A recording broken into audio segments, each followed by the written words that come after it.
So this is, these are two different wood blocks. This one is for wood engraving.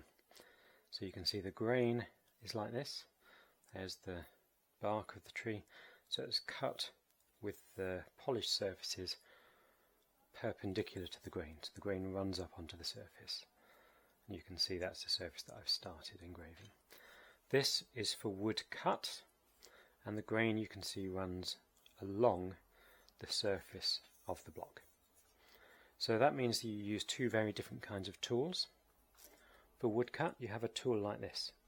You can see that all sides of the tool are sharp, so that when you cut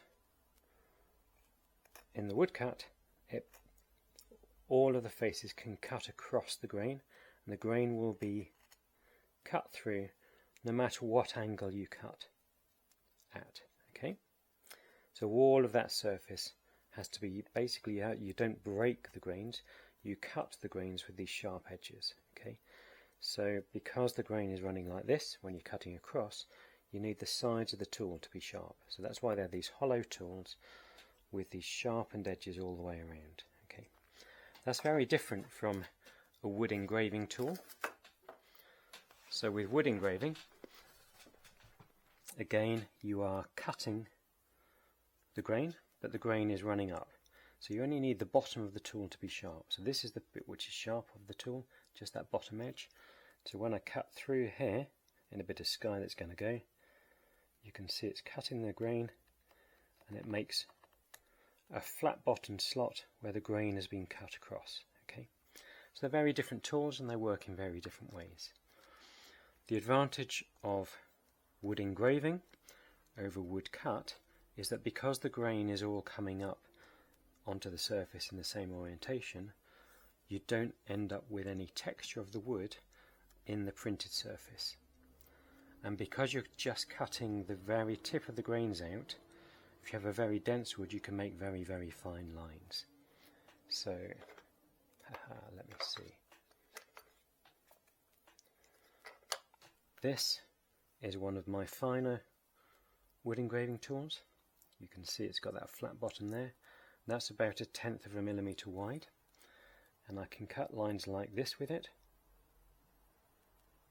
like that, and I can put them very close together, like that, to make a very fine tint. Okay, and this is actually called a tint tool, and it's used for making these kinds of parallel-sided, even tinted tones. Okay, you can see when I was cutting, I was moving away from the line, so that way I can see what I've cut previously, and I can place the tool at the right position.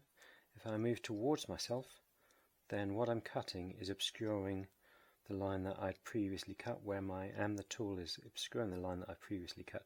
It's much harder to control the spacing when I'm cutting towards myself than when I'm cutting away from myself.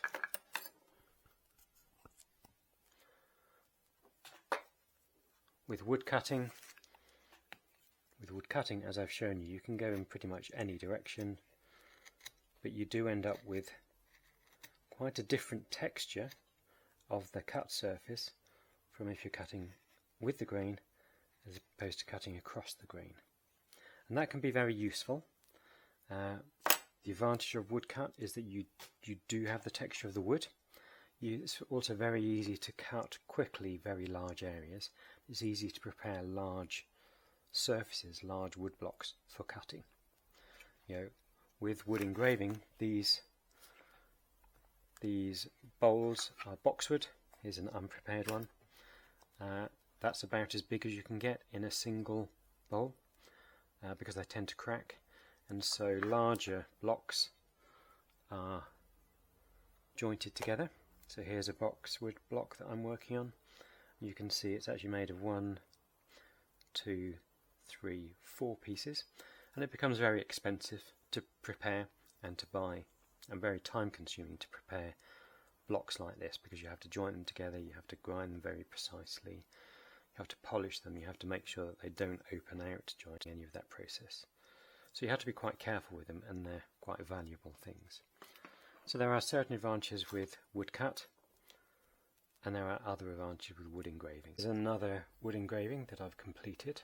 I will just put a little bit of French chalk on it so that you can see the lines that I've cut. Here we go. There we go. So you can see the cut lines. They're coming out white now as the chalk sits in the holes of the lines. There we are, something like that. You can see these very fine parallel lines that I've put in here.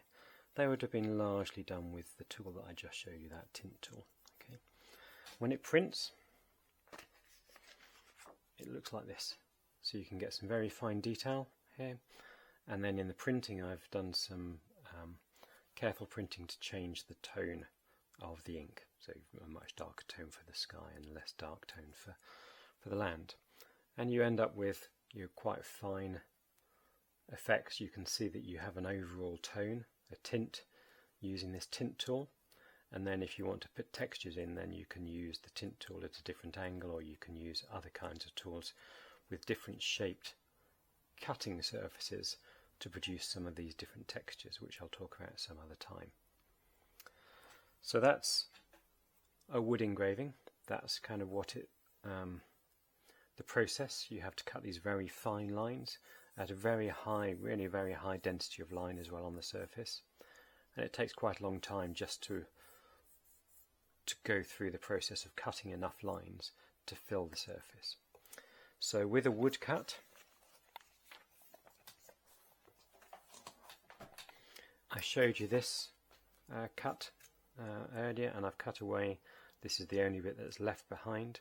You can see that I've kind of tended to cut along with the grain, so I wanted some of the texture of the grain to come out, and it produces this woodcut here. Okay, so here we are. This little cut surface here is this bit of the image here. So of course it comes out in reverse because it's a printmaking process. And you can see that I've been able to relatively quickly and easily cut 1, 2, 3, 4, in fact 5 wood blocks here. It probably would have taken about the same length of time to do that as it did to those 5 blocks as it did to engrave that one wood engraving. So woodcut is much faster. And then some of the detail in the foreground here I've done as a wood engraving as well. So this is actually a mixed media image. You can see these lines running through it here. These are actually the texture of the wood block grain coming through here. And again, these lines here, this was done, this underneath block was actually done on MDF, and this is the texture of the MDF coming through here. So you can get some nice, quite subtle surface textural effects, or you can make much more bold effects. So Emil Nolde used woodcut to very great effect to make some of his expressionistic prints in the mid-20th century.